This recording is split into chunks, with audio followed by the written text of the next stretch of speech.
I love the old quote from Will Rogers. Too many of us spend money we don't have to buy things we don't want to impress people we don't like. That's like one of those sad, uncomfortable truths of being an American. It's just really difficult for us in the middle of a wildly materialistic culture not to get caught up in the cycle of spending and buying more things for ourselves and then being empty financially because we spent all our money, and emotionally and spiritually because buying all that stuff didn't fulfill us in the way that we thought it would. And then we worry because we're not fulfilled and we don't have enough money. And so then we spend because we think maybe buying that next thing will really fill us up. Maybe buying the next thing will be enough. And then it isn't. And then we're empty. And then we worry. And then we spend. And then we're empty. And then we worry. And it's a trap that so many people around us are stuck in. We struggle to live generously in this country. And it's crazy because we live in, without a doubt, the most affluent society the world has ever known, by far. And we struggle to live generously. Money is such a significant source of worry for us. In fact, 2/3 of Americans identify finances as a very significant source of stress in their lives. And 1/3 of Americans identify finances as a major source of relational conflict in their lives. This is a problem. What do we do? Well, step one is realizing and recognizing that this problem is not a money problem. It's not a financial problem. It's a spiritual problem. Our faith is in the wrong place. We placed our hope in ourselves and our stuff instead of placing our hope in Jesus, and it is not working. It's not working for us. It is just not a functional way of going about our lives, and yet so many of us get so caught up in the same mindset that our culture has. We called it on Sunday the consumption assumption. Just believing whatever I've got and whatever I get is meant for me. But there's this really long thread throughout the Bible, from Genesis to Revelation, throughout human history, where God says, no, it isn't. That's not the right way to think about your stuff. Whatever you've got and whatever you get isn't necessarily meant for you. Like, throughout history, God self-reveals who he is through generosity. His love for us and his love for humanity is evidenced by the fact that he is incredibly generous towards us, and he tells us continually, I made you in my image to live like me. I made you in my image to be like this. And he invites us, his people, to shine as lights in a dark world by being like him to our culture. There's this spot in the book of Leviticus, chapter 26, where God is kind of talking about what society should look like for the Israelites when they enter into the promised land. And he tells them, hey, if somebody becomes poor, if for whatever reason somebody around you is broke, I want you to feed them.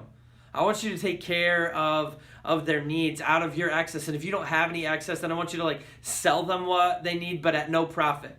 Just sell it to them at cost. And I want you to loan them money if they need it with no interest. I want you to take care of the poor. Look around you at people who are poor. Don't blame me for poverty. You are the solution. I gave you the resources to take care of this problem. This is what I want you to do with what I've given you. I've given you it as a way of providing for your needs, but also as a way of providing you with the opportunity to meet the needs of the people around you. God says, live generously, have that expectation of you. He says, and if at any point you wonder why do I have to give what I've got? Why should I do this? Remember, I'm the God that brought you out of Egypt. That's God's stamp on it. Oh, you're going to doubt me. You're going to not live generously with what I gave you? First of all, remember what I did. And 1 John echoes this exact same sentiment in the New Testament. It's hey, live generously, give to the poor, come to God with open hands. That's what God is inviting us and asking us to do, because it's what he wants for us, not from us. He's asking us to do that, inviting us to do it. And if you ever don't want it, if you ever want to cling to your stuff, remember that Jesus died on the cross to save you from your sins. God's saying, number one, you are the recipient of a level of generosity that you will never begin to repay. Please live in response to that. And number two, it's all mine.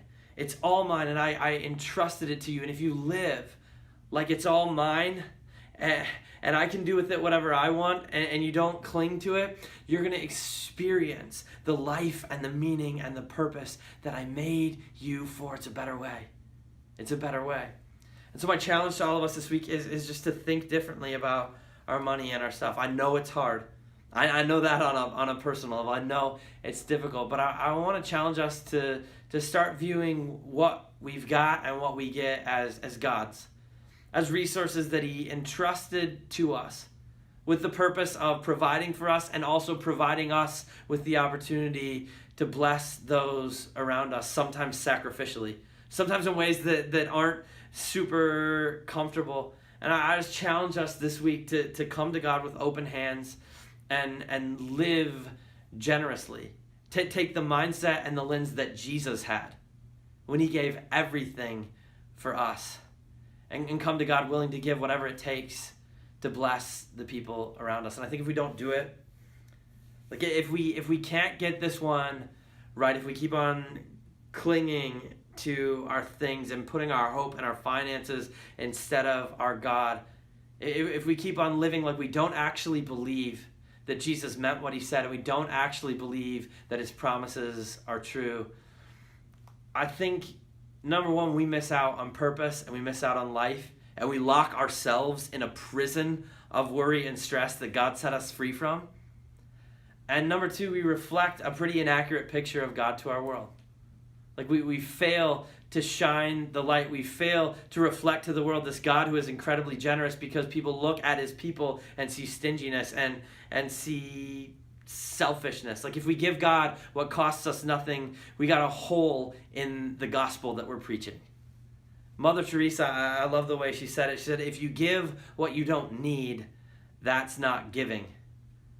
God, what'd she say? If you give what you don't need, that's not giving. God judges our giving by what we keep. And I think if we embrace that idea, and if we come to God with open hands, and we put our hope in Jesus and his promises, and we live like he's serious, and we live into the life he says we were made for, what we're going to find is incredible liberation from the stress and worry of finances, from the cycle of spending and emptiness and worry and spending and emptiness. And we're going to find the life that is truly life, hiding behind the stress of finances, and we're going to live into the purpose God made us for.